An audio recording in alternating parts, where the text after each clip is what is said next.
Welcome to Ummi's taste and vlogs. ഇന്ന് നമ്മൾ ഗോതമ്പ് മാവ് കൊണ്ട് പെട്ടെന്ന് എളുപ്പത്തിൽ തയ്യാറാക്കാൻ പറ്റുന്ന ഒരു സോഫ്റ്റായ ഉണ്ണിയപ്പത്തിൻ്റെ റെസിപ്പിയാണ്. അപ്പോൾ നമുക്ക് അതിന് വേണ്ടിയിട്ട് ഞാനിവിടെ ഒരു 2 കപ്പ് ഗോതമ്പിൻ്റെ മാവ് എടുത്ത് വെച്ചിട്ടുണ്ട്. പിന്നെ അതിലേക്ക് അതേ അളവിൽ തന്നെ ശർക്കരയും എടുത്തിട്ടുണ്ട്. മധുരം കൂടുതൽ വേണ്ടവർക്ക് കുറച്ച് കൂടുതൽ ആഡ് ചെയ്യുക, കുറവാണെങ്കിൽ അതിനനുസരിച്ച് കുറച്ച് കുറയ്ക്കാം. ഇതൊരു പാകമാണ്, സെയിം അളവിൽ തന്നെ എടുക്കുക. അപ്പോൾ നമുക്ക് ഈ ശർക്കരയൊന്ന് ഉരുക്കിയെടുക്കണം. ഉരുക്കിയെടുക്കാൻ വേണ്ടിയിട്ട് ഞാനൊരു 1/4 കപ്പ് വെള്ളം ഒഴിച്ചിട്ടുണ്ട്. അധികം വെള്ളം ഒഴിക്കരുത്. അപ്പോൾ ഈ വെള്ളം ഒഴിച്ചിട്ട് നമുക്ക് നന്നായിട്ട് ഉരുക്കിയെടുത്തിട്ട് അഴുക്കൊക്കെ ഉണ്ടെങ്കിൽ അത് അരിച്ചു മാറ്റാം. പിന്നീട് ഇതിലേക്ക് ആവശ്യമുള്ളത് പാളയംകോടൻ പഴമാണ്. അപ്പോൾ ഞാനൊരു 5 പഴം എടുത്തിട്ടുണ്ട്. ഇത് ചെറിയ പഴമാണ്, അതുകൊണ്ടാണ് 5 എണ്ണം എടുത്തത്. കൂടുതൽ വലിപ്പമുള്ളതാണെങ്കിൽ ഒരു 4 എണ്ണം എടുത്താലും മതി. അപ്പോൾ പഴം ഇതിൽ മസ്റ്റാണ്. നമ്മൾ ഉണ്ണിയപ്പം ഉണ്ടാക്കുമ്പോൾ നമ്മൾ അരി കൊണ്ട് ഉണ്ടാക്കുന്നതായാലും പഴം മസ്റ്റാണല്ലോ. അതുപോലെ ഇത് നമുക്ക് മിക്സിയിൽ ഒന്ന് പ്യൂരി ആക്കിയിട്ട് എടുക്കണം. അതിന് വേണ്ടിയിട്ട് ഞാനൊരു മിക്സിയുടെ ജാറെടുത്ത് അതിലേക്ക് ഇതെല്ലാം ഇട്ടിട്ട് ഒന്ന് അടിച്ചെടുക്കുന്നുണ്ട്. ഇത് നമുക്ക് ഈ അടിച്ചെടുത്തത് നമ്മുടെ ആ ഗോതമ്പ് മാവിലേക്ക് ഒഴിച്ചു കൊടുക്കുക. ഒഴിച്ചു കൊടുത്തത് നന്നായിട്ട് തന്നെ നമുക്ക് മിക്സ് ആക്കിയിട്ട് എടുക്കണം. എളുപ്പത്തിൽ നമ്മൾ നല്ല ഉണ്ണിയപ്പാവും.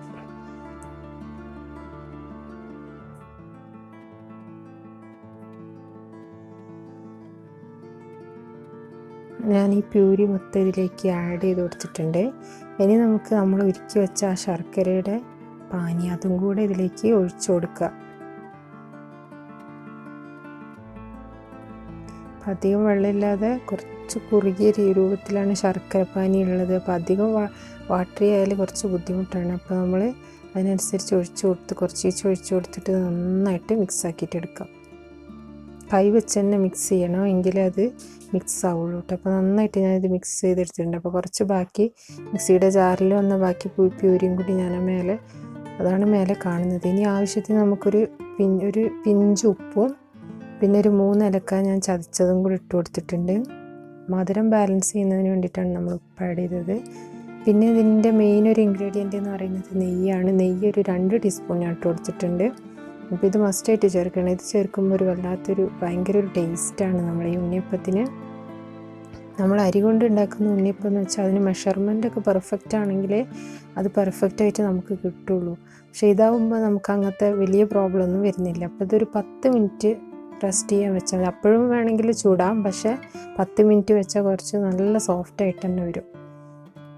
അപ്പോൾ നമുക്ക് ഇതിലേക്ക് അവസാനം ഞാൻ കുറച്ച് എള്ള് ആഡ് ചെയ്ത് കൊടുക്കുന്നുണ്ട്. അതൊക്കെ നമ്മൾ ആവശ്യത്തിനനുസരിച്ച് ആഡ് ചെയ്യുക. പിന്നെ തേങ്ങാക്കൊത്ത്, കിസ്മിസ്, അണ്ടിപ്പരിപ്പൊക്കെ ചേർക്കുന്നവരുണ്ട്. അപ്പോൾ അതൊക്കെ ഇഷ്ടമുള്ളവരൊന്ന് നെയ്യിൽ ഇട്ടാലും കുഴപ്പമില്ല. പിന്നെ ഞാനിതിൽ ആഡ് ചെയ്യുന്നില്ല, കാരണം ഞാൻ ഏറ്റവും സിമ്പിളായിട്ട് എങ്ങനെയാണ് ചെയ്യുന്നതെന്നാണ് കാണിക്കുന്നത്. അതുകൊണ്ട് ഞാനതൊന്നും ആഡ് ചെയ്യാതെ പെട്ടെന്ന് തന്നെ ഉണ്ടാക്കാനാണ് നോക്കുന്നത്. അപ്പോൾ നമുക്ക് ഉണ്ണിയപ്പത്തിൻ്റെ ചട്ടി ഞാൻ വെച്ച് കൊടുത്തിട്ടുണ്ട്. എന്നിട്ട് ഇതിലേക്ക് നമുക്ക് ചൂടാവുമ്പോൾ എണ്ണ ഒഴിച്ചു കൊടുക്കാം. എണ്ണ നമ്മൾ ഏതെണ്ണയാണോ ഫ്രൈ ചെയ്യാനൊക്കെ ഉപയോഗിക്കുന്ന ആ എണ്ണ ഉപയോഗിക്കുക. ഞാനിവിടെ വെളിച്ചെണ്ണയാണ് യൂസ് ചെയ്തിട്ടുള്ളത്. അധികം എണ്ണേൻ്റെ ഒന്നും ആവശ്യമില്ലല്ലോ. അപ്പോൾ പിന്നെ പുകയോ അങ്ങനെ ഒരു ചെറിയ പ്രശ്നമുണ്ട് വെളിച്ചെണ്ണയാകുമ്പോൾ. സൺഫ്ലവർ ഓയിലിലും നമുക്കിത് ഫ്രൈ ചെയ്തെടുക്കാം, നമ്മളെ ഇഷ്ടത്തിനനുസരിച്ച് ചെയ്യാം. അപ്പോൾ എണ്ണ നന്നായിട്ട് ചൂടായി വന്നിട്ടുണ്ട്. ഇപ്പോൾ നമുക്ക് ഹൈ ഫ്ലെയിമിലിടരുത്. ഇപ്പോൾ നമുക്കൊരു മീഡിയം ഫ്ലെയിമിലേക്ക് ഫ്ലെയിം മാറ്റി കൊടുത്തിട്ട് നമുക്ക് ഈ ഉണ്ണിയപ്പത്തിൻ്റെ മിക്സ് ഇതിലേക്ക് ഒഴിച്ചു കൊടുക്കുക. നമ്മളൊരു 3/4 ഭാഗം ഒഴിച്ചു കൊടുത്താൽ മതി. പിന്നെ ഈ ഒരു മിക്സ് ഭയങ്കരമായിട്ട് ടൈറ്റായിട്ട് തോന്നുകയാണെങ്കിൽ നമുക്ക് കുറച്ച് വെള്ളം മിക്സ് ചെയ്തിട്ട് നന്നായിട്ടൊന്ന് കുഴച്ചെടുത്താൽ മതി കേട്ടോ. ഇതാണ് അതിൻ്റെ ഒരു പാകം. നമ്മൾ അരിൻ്റെ മാവ് പോലെ അത്ര ലൂസി ആയിരിക്കില്ല, ഈ ഒരു പരുവത്തിൽ മതി. അപ്പോൾ നമുക്ക് സാധാരണ നമ്മൾ ഉണ്ണിയപ്പം ഉണ്ടാക്കുന്നത് പോലെ തന്നെ എല്ലാം ഇതിലേക്ക് കോരി ഒഴിച്ച് ചുട്ടെടുക്കാം. അപ്പോൾ ഒരു ഭാഗം വന്നപ്പോൾ ഞാൻ മറിച്ചിട്ട് കൊടുക്കുകയാണ്. അപ്പോൾ ഇതായി വന്നിട്ടുണ്ട്. പെട്ടെന്ന് തന്നെ ആവും. നമ്മളെ ചായ തിളയ്ക്കുന്ന സമയം മതി, അപ്പോഴേക്കാ നമുക്ക് ഉണ്ണിയപ്പം ആവും.